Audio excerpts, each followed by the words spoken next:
Aside from the gorgeous new colors, there's not much difference between the new iPad Air 5th Gen and the 2021 iPad Pro, and ironically the iPad Air 4, at least in terms of design.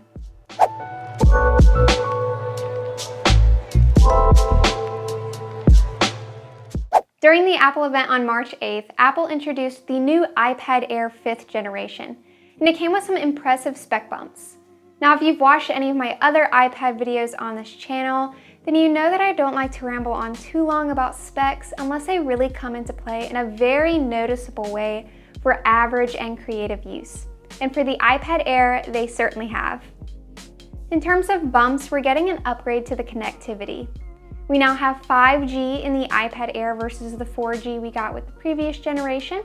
We have the 12 megapixel ultra-wide camera over the 7 megapixel wide that we had in the previous generation, which means we now have center stage with the 5th gen, a feature that I find extremely useful in terms of online schooling, meetings, FaceTime calls, you name it. We got center stage in the other iPad models, so I'm happy that we also got this with the iPad Air, which I feel like is the model most folks are going for anyway.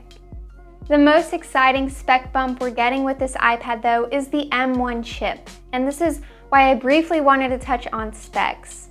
Now I use my iPad Pro 2021 that has the M1 chip at least 5 to 6 hours a day, probably even longer. I use it to run essentially everything, and as much as I've tried to throw at this iPad, the M1 chip basically laughs. Doesn't break a sweat. I heavily invested in my iPad Pro since it is serving in a lot of ways like my computer, and it's huge in easing that workload I had as a college chemistry student, which now as a grad. I invested over $2K in my iPad Pro, albeit I did get the 12.9 inch and the 1 terabyte configuration, and a great return on my investment, but even with those upgrades, the iPad Air still starts at $599. In a bit more comparable comparison to the $799 for the base configuration of the 11-inch iPad Pro.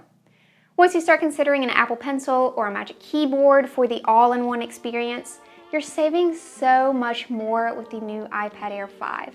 It's more accessible and more affordable for the same power and performance. With the upgrades to the iPad Air 5, it's somehow even more like the iPad Pro, so it's basically a Pro.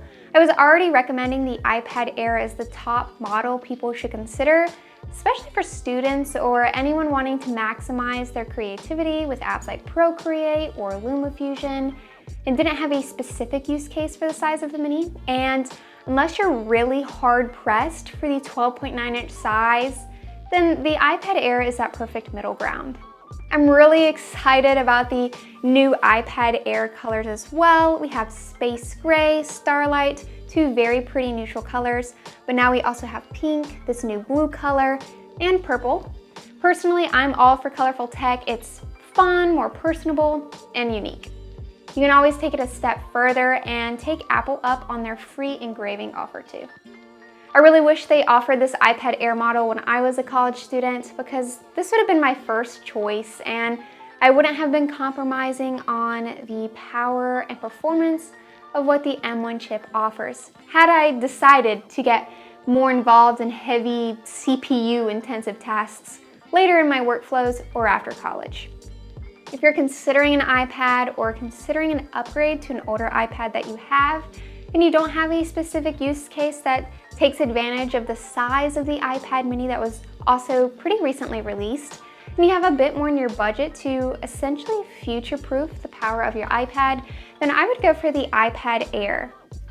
So in terms of storage and connectivity, since I've gotten a lot of questions in the past about which configuration to go for, I would consider your own workflows and what you plan on using your iPad for, and maybe what accessories you're also willing to use with your iPad. So to put it in perspective, I completed my last 2 years of college as a STEM student on my iPad 6th generation with only 32 gigabytes of storage. I didn't delete any of my notes from those 2 years, and there was a lot of them. And I also started KDigitalStudio from that iPad. I made digital products, downloaded tons of apps, and took lots of notes on that iPad. But you'll never be disappointed with too much storage. You will, though, with too little. We get 64 and 256 gigs with the iPad Air 5, which is the same that we got with the previous generation. I honestly see no issue with starting with 64 and then maybe picking up a small external hard drive to offload files if you need to. And even though I have a 1 terabyte with my iPad Pro, I'm not even close to hitting 256 gigabytes of total storage used. So hopefully that gives you a good gauge on storage and usage for the iPad. And as far as Wi-Fi versus Wi-Fi and cellular, you might have some deals with your service provider where Wi-Fi in a cellular model is really beneficial and cost-effective for your plans. I would just, again, consider how, when, and where you're going to use your iPad. As a student and someone who now works from home, I'm almost never without Wi-Fi, but I know for some, good Wi-Fi might still be a barrier that you face, or maybe you just want the freedom of cellular. Whatever you decide, just remember that if you do decide you want to make use of the 5G cellular connectivity, that you'll have to turn in the Wi-Fi model to get the Wi-Fi plus cellular model. And that's the iPad Air 5th generation. Same great iPad for note-taking, digital illustrations and design, photo and video editing, coding. Maybe I should try that on the iPad Air. I think that would be pretty fun to learn. Let me know in the comments if you're getting a new iPad Air, and if you are, which color. I'm very interested to know. Thank you so much for watching. Stay tuned and subscribe for more iPad Air videos because they're coming every single day this week. Until then, you can find a full unboxing, first look, and first impressions of the new iPad Air linked on screen and in the description to watch. Until then, I will see you in the next video. Bye!